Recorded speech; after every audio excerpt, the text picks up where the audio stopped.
8:32 a.m. and this, of course, is News and Views right here on Salam Media. Now, last week, the country was burning. We saw riots playing out in KZN and Gauteng. It was absolutely horrendous, the visuals of what was going on in the country. Some people referred to it as a well-orchestrated insurrection, others an attempted coup d'etat. And others have just labeled it as outright criminality. What are your thoughts on it? Is it any one of those or none of it at all? So let's talk to Molly Dhlamini. She's a mediator, social scientist in sociology, and she's also an activist. Good morning. Welcome to the program. Good morning, and thank you for having me. Thank you for your time, and let's look at the current state of affairs in South Africa.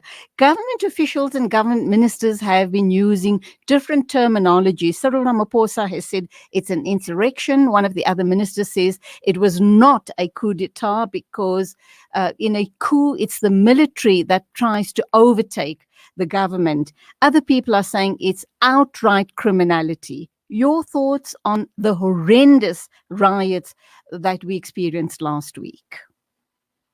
Thank you. My analysis of what happened last week is that there was a trigger, and the trigger led to the uprising that we all saw. And the uprising, really, if one may describe it, it talks to the structural problems that we have in the country. Most of the people have referred to the triple crisis that we've been having in the country: unemployment, poverty, and inequality. And we also know that this inequality and poverty and unemployment is also racialized. So we are dealing with the past, with the legacy of the past. And the legacy that is a cocktail of an apartheid legacy and also a cocktail of the colonization, the legacy now post-apartheid mixed with the system that we operate under, which has rather increased the gap between the rich and the poor, and therefore the little spark, or rather the trigger, has led to the sharpening of these contradictions and bringing all these issues to the surface. So, Molly, I think we as South Africans are stuck in this mentality of every time something goes wrong in the country, we blame the apartheid era for all of the ills in the country. It's almost 30 years on, and we haven't seen much change simply because of wholesale looting and corruption in government circles, very, very high up, we don't even have to go further than the state capture issue. So 30 years of wholesale looting in the country, can we still blame the apartheid era? We've had 30 years to get our house in order. All of the monies that have been looted, all of the corruption that we've seen at all levels of government, if that money could have been put to proper use, educating our youth, creating employment, building of some more hospitals, decent housing, the whole land redistribution issue. We've had 30 years to fix all of those problems, and we're still stuck in our mentality of the apartheid era. They are responsible for it. Should we not start changing our mindset? Actually, you are correct, because we have studied other countries and how they did it. China is an example. In 40 years, China was able to turn things around. If you went to Beijing 40 years ago, it was a different Beijing. Actually, people make an example that Beijing was like Nairobi, or was rather Western Nairobi 40 years ago. But when you go to Beijing now, it has developed, and there has been a concerted effort by the government of China to end poverty, and they have targets. So these are some of the things that we should have looked at. And we have other examples like the Asian tigers. The Asian tigers were also able to turn things around, despite the fact that they don't have the minerals that we have or the arable land that we have. So the issue of the land, the cardinal thing that everyone talks about, the distribution of the land, the sharing of the resources. If we look at the mineral resources that South Africa has, gold, platinum, and other minerals, and we compare with other countries, perhaps in the Middle East, that have oil and other resources, they've been able to use their resources to uplift the communities and the population. So these are the things we should have done post 1994 to ensure that we change the political economy and transform it. Actually, not even transform it, revolutionize it, such that all are able to benefit. So, and people have been talking about the ticking bomb, and this is part of the bomb that has been ticking, and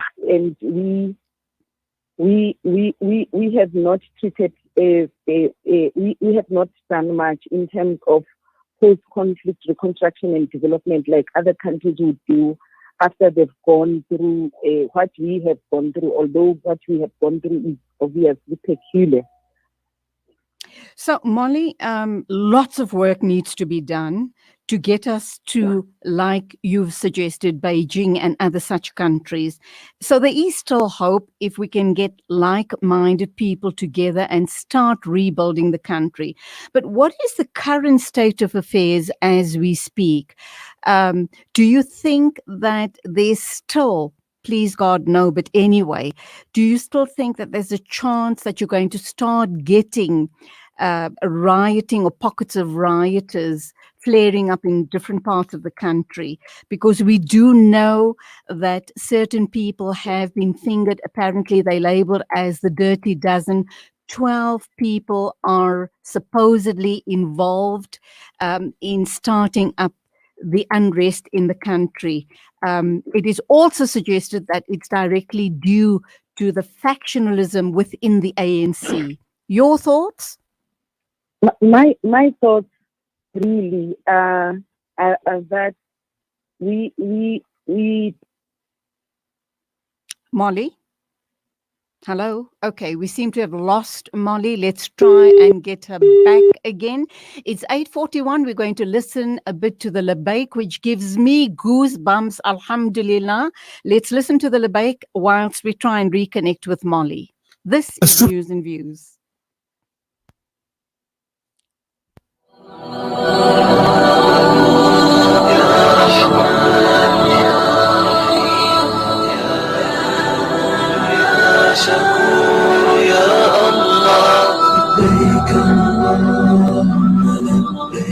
لبيك لا شريك لك لبيك إن الحمد والنعمة لك والملك لا شريك لك لبيك لبيك اللهم لبيك لبيك لا شريك لك لبيك إن الحمد والنعمة لك والملك لا شريك لك لبيك لبيك اللهم لبيك لبيك لا شريك لك لبيك إن الحمد والنعمة لك والملك لا شريك.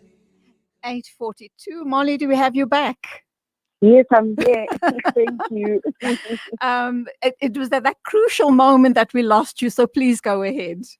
Yes, my view is that our approach to addressing the issues that we have should not be about securitizing the problem, because the problem is deep-seated. Others have spoken about national dialogue to discuss all these issues: unemployment, poverty, and inequality. And perhaps this is the discussion we should have. The discussion about land that had started earlier, those are the discussions we should have. The distribution of the land, the means of production cannot continue being in the hands of the few. It's not sustainable. It will still lead to more conflict. So it's crucial for the system to make considerations of those issues, because if we deal with the problem as a security problem and not as a social and economic problem, we would be missing the bigger part of what will resolve future unrest. And those who are conflict scholars would also indicate that you have to deal with the root causes of a conflict, and the root causes of a conflict in this case is not necessarily issues of security. It's the social and the economic problems that we have as a country. Molly, you refer to security. What exactly are you saying? What security of what? Food security, personal security? What security are you referring to? Oh, okay. I'm referring to, well, the good thing is that the definition of security is broader, and it's broader than personal security, about safety, and it includes food security, human security, and all those things are social and economic, and therefore we are likely to have future unrest if there are triggers, because we would not have dealt with the social and the economic challenges that we have. Meaning, at the moment, we have a situation where the means of production in the country are in the hands of the few, and therefore the masses of people are living in poverty, and the masses of the young people are unemployed. And so let me talk directly to that point of yours from a caller on the radio. Shahida Siddiq is saying that government should have started with education. Education had to be free for those financially challenged. And those 25-year-olds that were born when apartheid broke would have graduated today, and we would have seen a totally different scenario. Your comment? I think it is true. Actually, I would even say education and skills development.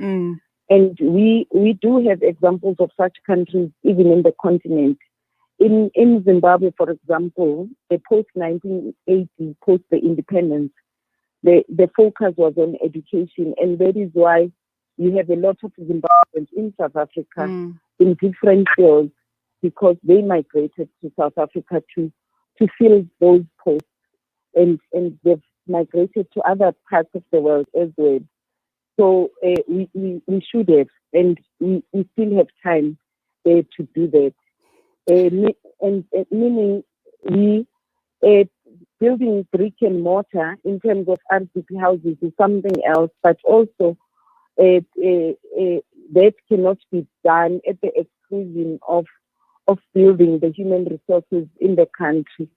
And we just need to channel the resources accordingly.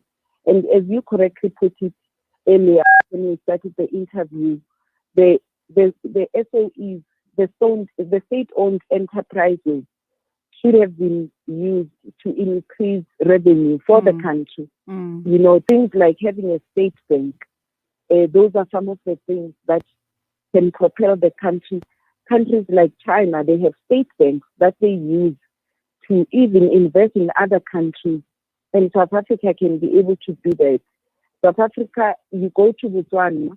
In Botswana, you have the mining company called Botswana. It's owned by a private company and government. Mm-hmm. So government is able to get revenue, not necessarily having to offer mining rights to private companies only and paying tax, but or royalties in some instances, which we are not so sure what formula is being used, but they're able to use the revenue even for the education of the young people from Botswana. Okay. And those are the things that we should be thinking about.